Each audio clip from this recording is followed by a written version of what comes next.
Hi friends, good evening all. எல்லாம் எப்படி இருக்கீங்க? நல்லா இருக்கீங்களா? ஸோ ஓகே, இன்றைக்கி நம்ம பார்க்க போகிறது நைட் டின்னர். ஓகேங்களா? இன்றைக்கி நைட் டின்னர் வந்து ஸ்பெஷல் வந்து தோசை வித் டிஃப்ரெண்ட்டான சட்னி சட்னி வந்து இப்போ தாளித்து ஊற்ற போகிறோம்.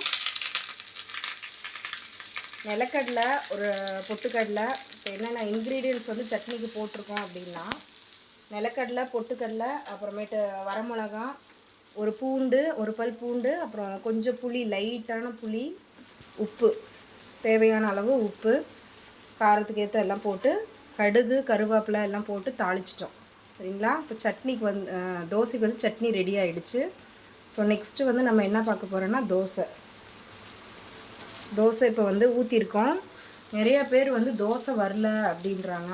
நல்லா கரெக்டாக எனக்கு வரல, தோசை வந்து சுற்றிக்குது, எல்லாமே பிடிச்சிக்குது, அடி பிடிச்சிக்குது அப்படின்றாங்க. அது எதனால் அப்படின்னா, தோசை வந்து அதனோட இன்க்ரீடியன்ட்ஸ் வந்து கரெக்டான இது பண்ணணும். அது வந்து மிக்ஸ் பண்ணுறதெல்லாம் கரெக்டாக இருக்கணும். மாவு வந்து கலக்கும்போது கரெக்டாக மிக்ஸ் பண்ணி ஈக்குவல் இதாக இருக்கணும்.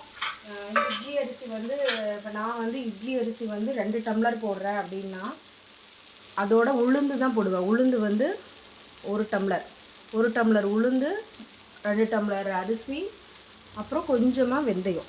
சரிங்களா? ஃபஸ்ட்டு நான் வந்து தனித்தனியாக அரைக்க மாட்டேன், ஒட்டுக்காவே அரைச்சிக்குவேன். ஸோ ஒரு சிலர் ஒட்டுக்காக அரைக்க மாட்டாங்க, தனியாக அரைப்பாங்க. தனியாக அரைக்கும்போது உங்களுக்கு வந்து நல்லா சாஃப்டாக வரும் தான். ஆனால் என்னென்னா, நான் வந்து நார்மல் கிரைண்டர்ன்றதுனால நான் வந்து ஒட்டுக்காவே அரைச்சிடுவேன். சரிங்களா? ஒட்டுக்காக அரைக்கும் போது நல்லாவும் வருது தோசை. நீங்களே பார்ப்பீங்களே, நல்லா கிறிஸ்பியாக நல்லா அழகாக வருது. தோசை கருகாமல் பிய்யாமல் அழகாக வந்திருக்கு. ஸோ உங்கள் முன்னாடியே நான் ஒரு தோசை ஊற்றுறேன் பாருங்கள்.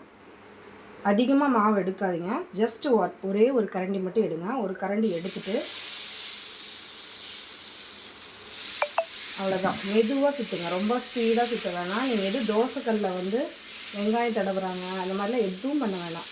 நீங்கள் சுற்றும் போது மெதுவாக ஜஸ்ட்டு, அதாவது அடியில் வந்து ஃப்ளாட்டான பகுதியாக இருக்கணும். அந்த கரண்டி வந்து அடியில் வந்து ஃப்ளாட்டாக இருக்கணும், இந்த மாதிரி இருக்கணும். சரிங்களா? இப்படி இருக்கும்போது உங்களுக்கு தோசை வந்து ஈஸியாக இருக்கும். அதே போல் மாவும் சுத்தாது. ஓகேங்களா? அதே போல் தோசைக்கு வந்து நீங்கள் வந்து தண்ணி மிக்ஸ் பண்ணுறீங்க இல்லைங்களா, தண்ணி வந்து ரொம்ப அதிகமாக மிக்ஸ் பண்ணக்கூடாது. இங்கே பாருங்கள் என்ன பதத்தில் இருக்குன்ட்டு. இப்படி ஜஸ்ட்டு இப்படி லைட்டாக, எப்போ இட்லிக்கு கொஞ்சம் திக்காக இருக்கும் இல்லைங்களா, அதை விட இது கொஞ்சம் தண்ணியாக லைட்டாக இருக்கும். ஸோ இப்போ இப்படி நீங்கள் இந்த மாதிரி மிக்ஸ் பண்ணிங்கன்னா உங்களுக்கு தோசையும் நல்லா கிறிஸ்பியாக வரும். அதே போல் தோசை வந்து திருப்பாமல் நீங்கள் எடுக்கிறீங்க அப்படின்னா, அப்படியே கடையில் விற்கிற மாதிரியே ரோஸ்ட் மாதிரியே நம்மளுக்கு கிடைக்கும். இப்போ பாருங்கள், நான் ஒரு தோசை திருப்பி எடுத்தேன். இப்போ இந்த தோசை வந்து உங்களுக்கு போத் சைடு வேகாமல், ஒன் சைடு மட்டும் வேகிற மாதிரி எடுக்க போகிறேன்.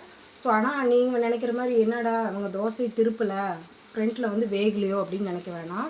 ஃப்ரண்ட்லேயும் வெந்த வாட்டி தான் நம்ம எடுக்க போகிறோம்.